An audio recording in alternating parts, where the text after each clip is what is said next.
Today we're going to present to you all about pressure groups and social movements in China and Malaysia by compare and contrast between the two. Pressure group is an organized group of people who try to influence policies and the policies of government, for example, to change a law.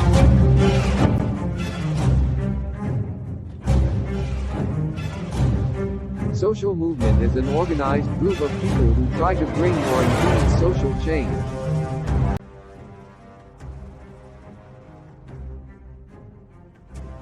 Social movements are not organized into a single bureaucratic structure like pressure groups and parties and have a broader range of political interests than most voluntary associations, but a narrower range than most political parties.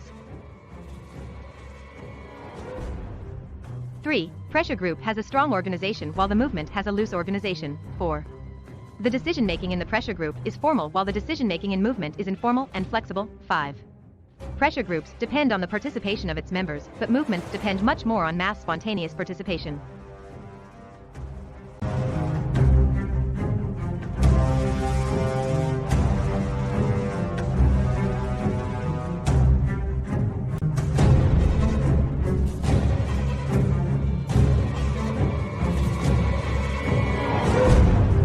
Throughout the history of China, some social movements that had taken place include the White Lotus Rebellion, 1796 to 1804, the Taiping Rebellion, 1850 to 1864, and the Boxer Uprising of 1900. These were led by the lowest levels of society, such as members of secret societies, peasants, and the illiterate masses as a response to the issues that arose during that time such as famine, economic issues, harassment from government officials, etc.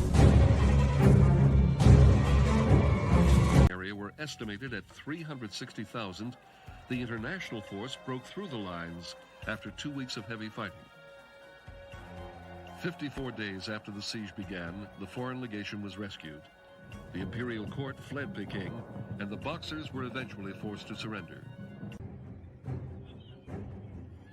Bursa Malaysia, or Coalition for Clean and Fair Elections, is an example of a Malaysian-based pressure group that which seeks to reform the current electoral system in Malaysia to ensure free, clean and fair elections.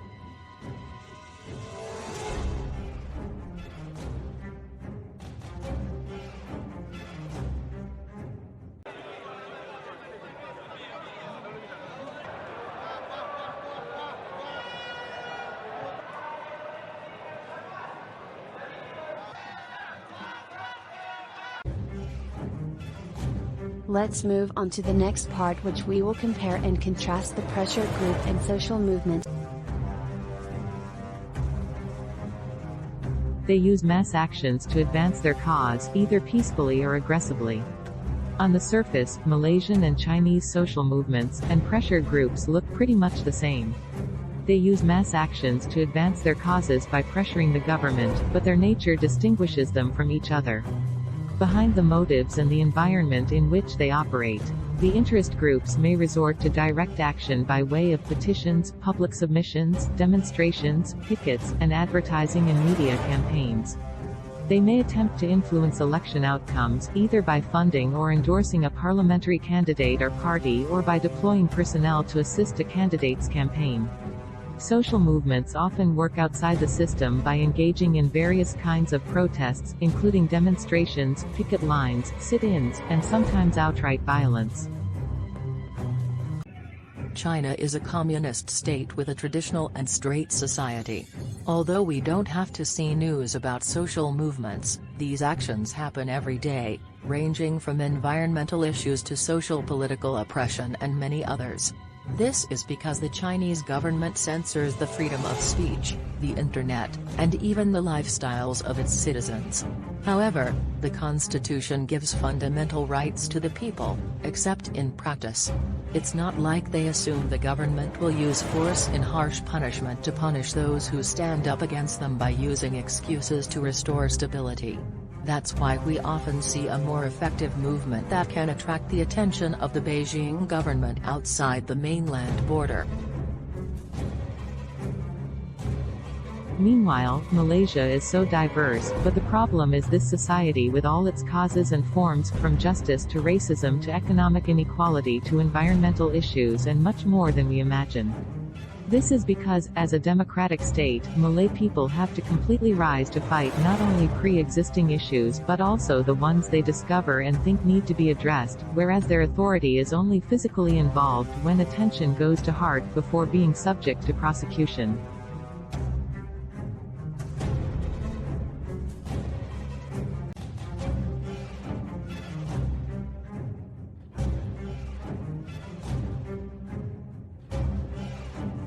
The significant role of pressure groups and social movements in constructing political connections and political opportunities. Pressure groups have many essential roles in politics. Firstly, they are the one who link government and citizens. They keep and share information, preference and the request for the government to hear about what citizens and communities need. At the same time, they are able to express the minority's perspective within the community since they are the one who suffer from unheard wishes and ignorance. Secondly, pressure groups can offer advice to the government to make a move that'll surely benefit the citizens and accurately respond to their real issue with more suitable solutions.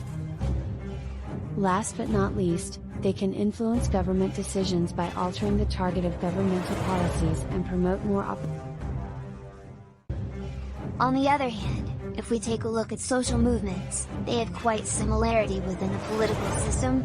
Social movements always have actions related to social changes, either they support or against that idea through collectively dedicating themselves to reach their goals they have planned. For politics, it's also the same. People would create social movements for political and policy change. In this case, we will raise some points regarding the role of social movement in the political system. We will start with the role that social movements have by engaging with the three powerful sectors such as the executive, legislative and the media. These big three components are effectively powerful in affecting particular forms of political change. For instance, if social movements successfully plan to involve the executive, there would be some changes related to institutions since the executive has much potential to reform political institutions. After that, social movements have influenced the political system and institutions without much difficulty as it's a way for citizens to express their preference to the governments such as their protests.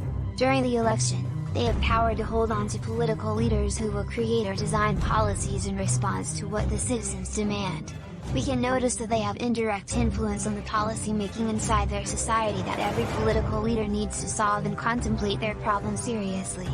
Furthermore, social movements have been an important factor for the political changes. They have enormous impacts on politics by introducing the issues or problems in the political agenda and influencing public perspectives.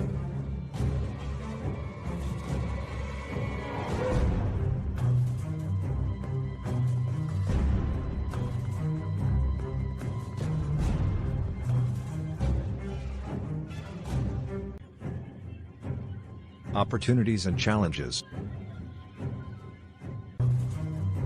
The main opportunities brought by both groups are being able to improve the economic and social well-being of the members. Pressure groups help to enlighten the citizens, particularly the members, about government policies. Pressure groups help to ensure good governance. For the challenges, pressure groups and social movements have a higher chance of getting arrested. In the case of Malaysia, during the demonstration for electoral reform, hundreds of people in Kuala Lumpur were arrested and the police also fired tear gas. Moreover, in China, there is no freedom of press. Media censorship is implemented in China. The government censors content for mainly political reasons, especially for events that are unfavorable to the CCP, such as the 1989 Tiananmen Square protests and massacre, pro-democracy movements in China, etc. The government has censorship over all media capable of reaching a wide audience. This includes television, print media, radio, film, theater, text messaging, instant messaging, video games, literature, and the internet. However, the media also plays a huge role for both groups. Therefore, censorship in China sometimes poses a challenge to the group.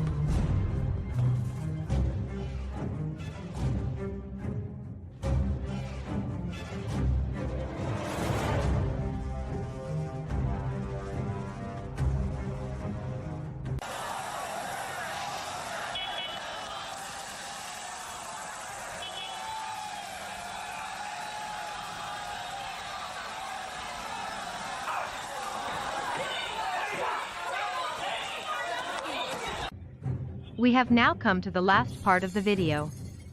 In this part, we will provide some suggestions for future directions of pressure groups and social movements for each context. After comparing and contrasting between the two countries, there are many things we can assume for future directions of both pressure groups and social movements. For Malaysia, it is most likely to have more pressure groups or social movements in the future whenever there is an increasing number of issues in society arising, counting from the issue that has not been solved to the new discoveries, especially on the long-term institutional reforms and political challenges.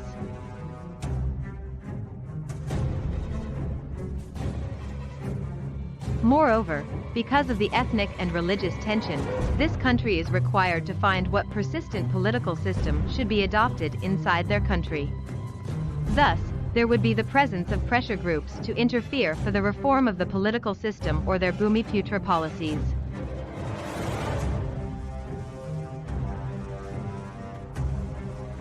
For China, the government always puts their commitment to limit the reform in politics, and the voicing on political challenges always is prohibited or dismissed immediately by authorities.